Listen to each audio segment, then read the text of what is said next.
Sekarang ini di Kuala Lumpur ada orang solat Jumaat di luar pagar masjid, di mana pintu pagar masjid dikunci. Adakah sah solat tersebut? Dia berkaitan dengan syarat berjemaah. Saya insya-Allah kuliah maghrib pada malam ni di Masjid Pengadang Baru, memang tajuknya syarat berjemaah. Tajuknya syarat berjemaah. Di antara syarat berjemaah ni, jadi timbul macam-macam pandangan. Dia beginilah.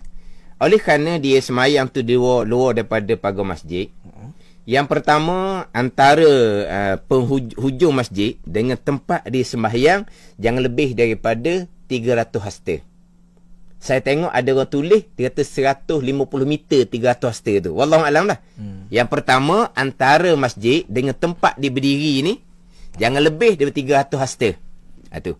Kemudian antara masjid dengan tempat dia berdiri ni jangan ada hadangan. Kalau ada pintu pagar tapi pintu pagarnya dikunci, bukan dikunci, bahkan ditutup sekalipun, tidak cukup syarat untuk kita berjemaah.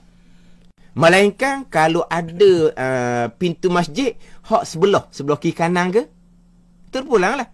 Kan pintu masjid ni banyak, belakang ada, sisi ada.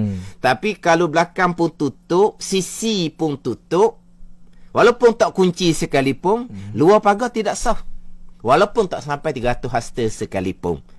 Tapi kalaulah ada mana-mana pintu walaupun di belakang hak utama tu tutup, tapi kalau ada sisi tu tak tutup, walaupun hanya pintu yang kecil, hanya teluh untuk satu orang, okey dah. Jadi kalaulah ada orang semain di belakang, kemungkinan jarak tu tak sampailah 300 hasta, 150 meter tak sampai. Tapi persoalannya pintu pagar utama tutup. Jadi pihak masjid, pintu sisi tu jangan tutup lah ke. Bukalah sikit satu pintu, tak apa dah. Jadi orang duduk belakang tu boleh tumpang berjemaah sembahyang Jumaat. Sebab syaratnya antara masjid dengan tempat dia berdiri jangan lebih dari 300 hasta. Putus sah tak ada kaitan. Ada kata tidak sah sebab putus sah. Putus sah tak ada kaitan. Putus sah itu cerita bab fadilah. Yang kedua, antara yang berdiri tadi ni ke masjid jangan sampai ke pintu tu ditutup. Mana kalau pintu belakang, pintu utama tutup, pintu sisi biar ada satu buka. Walaupun tak besar pun. Mana bukan kata jangan kunci, jangan buka, jangan tutup, kena buka walaupun sikit. Belah sisi pun tak apa. Maka orang belakang tu boleh berjemaah ikut imam Jumaat di hadapan, sebab memang jaraknya kemungkinan tak sampai 300 hasta. Tu kena mengaji molek lah tu. Tu kena mengaji molek. Orang yang nak semayang di luar pagar masjid tu pun kena faham ilmu.